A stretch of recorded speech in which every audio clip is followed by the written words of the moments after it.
Hey there, Joe Walker with you today from Jenkins Ferry, and as you can see behind me, it is a flooded Jenkins Ferry. This is the 1st of April, and the river's out of its banks.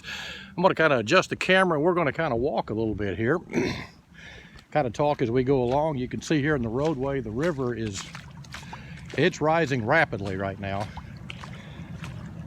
I don't think I can get too much further. You can look, see over here behind me, right over in there, that's where the markers are usually visible. Those are those plaques that were placed several years ago. As you can tell, they're almost underwater. And if we kind of pan just a little bit, you can see the river behind me. It's more than bank full, so it's moving along. As you know, if you live down here in the area, we've had some heavy rains in the last couple of weeks, and more so in the last few days, and that's what's caused the river to come out of its banks. And I'm going to kind of stop for just a second. I think it's kind of cool, and just see if you can just hear the water kind of rushing here just a second. So let's kind of take just a second with this here.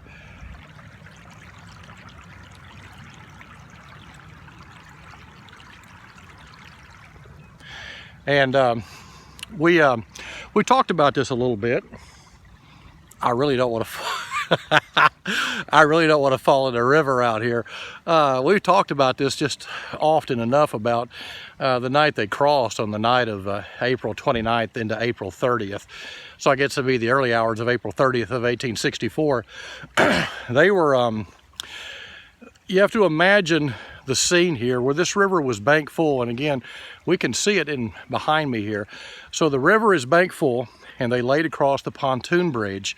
And once they laid across the pontoon bridge, it was about 6 foot wide. So if you can imagine maybe about the width of your car, something like that.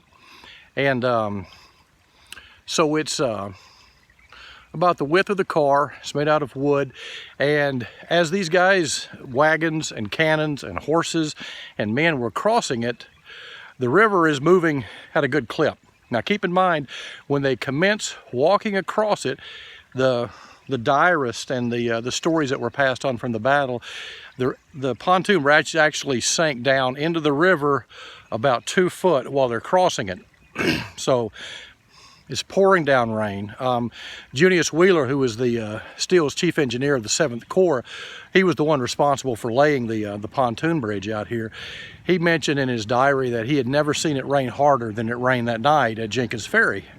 And again, it's bank full. It's in fact, it's out of its banks right now. So you're a soldier. It's in the middle of the night. It's pouring down rain. There's lightning flashes. As you commence crossing this pontoon bridge, it sinks down into the river about 2 foot or so. And if there couldn't be an and to any of this, it is pitch black dark out here, because the campfires, they can't keep any campfires burning because of the heavy rain. So you're crossing this river in the middle of the night, in the middle of a thunderstorm, just the river just rushing through. It sinks down about 2 foot in, and you can't see anything in front of you. I think that would have been absolutely scary.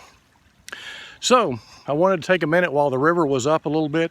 As you could tell, the trees are blooming out. We're about 30 days away from the anniversary of the battle. And as I mentioned in some earlier videos to you, there won't really be any commemoration this year of the battle due to the pandemic we're experiencing. So I hope you're all doing well and safe, and stay at home. Do what those folks are saying, stay at home. I wanted to give you a peek of what things look like out here though. And so again, I hope you're all doing well, and hopefully things lighten up a little bit pandemic wise. We'll be back in touch, and we can get some tours going on down here. So best of wishes to you, and I'll talk to you soon. Take care.